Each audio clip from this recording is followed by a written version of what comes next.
ಇನ್ನು ಕನ್ನಡ ರಾಜ್ಯೋತ್ಸವದಂದು ಕರಾಳ ದಿನ ಆಚರಿಸಿದ ಬೆಳಗಾವಿ ಮೇಯರ್ ಮತ್ತು ಉಪಮೇಯರ್ ವಿರುದ್ಧ ಕ್ರಮಕ್ಕೆ ಆಗ್ರಹಿಸಿ ಕರವೇ ಪ್ರತಿಭಟನಾ ರ್ಯಾಲಿ ನಡೆಸಿತು. ಟೌನ್ ಹಾಲ್ನಿಂದ ಫ್ರೀಡಂ ಪಾರ್ಕ್ ವರೆಗೆ ಸಾಗಿದ ರ್ಯಾಲಿಯಲ್ಲಿ ಭಾರಿ ಪ್ರಮಾಣದಲ್ಲಿ ಕಾರ್ಯಕರ್ತರು ಭಾಗಿಯಾಗಿದ್ದರು. ಬಳಿಕ ಕರವೇ ಅಧ್ಯಕ್ಷ ನಾರಾಯಣಗೌಡ ನೇತೃತ್ವದಲ್ಲಿ ಸಿಎಂ ಭೇಟಿಯಾದ ನಿಯೋಗ ಬೆಳಗಾವಿ ಮಹಾನಗರ ಪಾಲಿಕೆಯನ್ನ ಸೂಪರ್ ಸೀಡ್ ಮಾಡುವಂತೆ ಮನವಿ ಸಲ್ಲಿಸಿತು. ಬಳಿಕ ಮಾತನಾಡಿದ ಸಿಎಂ ಸಿದ್ದರಾಮಯ್ಯ, ಬೆಳಗಾವಿ ಡಿಸಿ ಕಂದಾಯ ಇಲಾಖೆಗೆ ಸಲ್ಲಿಸಿರುವ ವರದಿ ನನ್ನ ಕೈ ಸೇರಿಲ್ಲ ಅಂತ ಹೇಳಿದರು.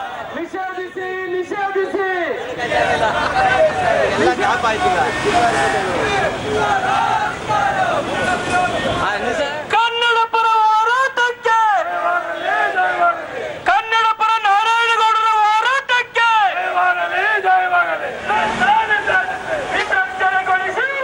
ಮಹಾರಾಷ್ಟ್ರ ಏಕೀಕರಣ ಸಮಿತಿ MES ಬೆಳಗಾವಿಯಲ್ಲಿ ನಡೆಸಿದಂಥ ಪುಂಡಹಟ್ಟಿಕೆ ಕರ್ನಾಟಕದ ಸ್ವಾಭಿಮಾನಕ್ಕೆ ಅಪಮಾನಗೊಳಿಸುವಂತ ನಿಟ್ಟಿನಲ್ಲಿ ರಾಜ್ಯೋತ್ಸವದ ಸಡಗರ ಸಂಭ್ರಮ ನಡೀತಿದ್ದಂಥ ಸಂದರ್ಭದಲ್ಲಿ ಅಲ್ಲಿ ಕರಾಳ ದಿನಾಚರಣೆಯನ್ನು ಆಚರಿಸಿ ಕಪ್ಪು ದಿನವಾಗಿ ಆಚರಿಸಿ ಕನ್ನಡಿಗರ ಸ್ವಾಭಿಮಾನಕ್ಕೆ ಏನು ಧಕ್ಕೆ ತಂತು. ಸಾರ್ವಜನಿಕ ಮೆರವಣಿಗೆಯಲ್ಲಿ ಬಂದೂಕವನ್ನು ಹಿಡಿದು MES ಕಾರ್ಯಕರ್ತರು ಸಾಗಿದ್ರೂ ಸಹ ಅವ್ರ ಮೇಲೆ ಯಾವುದೇ ಕ್ರಮವನ್ನ ತಗೊಳ್ಳದೆ ತಕ್ಷಣ ಅವ್ರನ್ನ ಬಂಧಿಸಬೇಕಾದಂತ ನಮ್ಮ ಜಿಲ್ಲಾಡಳಿತ ಅದು ಯಾಕೆ ಸಹಿಸಿಕೊಂಡು ಗೊತ್ತಿಲ್ಲ.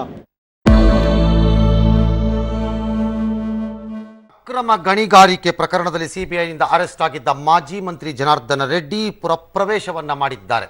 ಕೊನೆಗೂ ತಮ್ಮ ಮೌನವನ್ನ ಮುರಿದಿದ್ದಾರೆ. ಗಣಿ ಕೇಸಲ್ಲಿ ಸಿಬಿಐ ಅರೆಸ್ಟ್ ಮಾಡಿದ್ದಕ್ಕೆ ಪರೋಕ್ಷವಾಗಿ ಸಿಬಿಐ ಹಾಗೂ ಕಾಂಗ್ರೆಸ್ಗೆ ತಿರುಗೇಟು ಕೊಟ್ಟಿದ್ದಾರೆ. ಸಮಾನ ಹುದ್ದೆ ಸಮಾನ ಪಿಂಚಣಿ ಜಾರಿಗೆ ಆಗ್ರಹಿಸಿ ಪ್ರತಿಭಟನೆ ನಡೆಸುತ್ತಿದ್ದ ನಿವೃತ್ತ ಯೋಧ ಆತ್ಮಹತ್ಯೆಗೆ ಶರಣಾಗಿದ್ದಾರೆ. ಹರಿಯಾಣ ಮೂಲದ ರಾಮ್ ಕಿಶನ್ ಗ್ರೇವಾಲ್ ಆತ್ಮಹತ್ಯೆಗೆ ಶರಣಾದವರು. ಇವರು ಸಮಾನ ಹುದ್ದೆ ಸಮಾನ ಪಿಂಚಣಿಗೆ ಆಗ್ರಹಿಸಿ ದೆಹಲಿಯ ಜಂತರ್ ಮಂತರ್ನಲ್ಲಿ ನಡೆದಿದ್ದ ಪ್ರತಿಭಟನೆಯಲ್ಲಿ ಭಾಗವಹಿಸಿದ್ರು.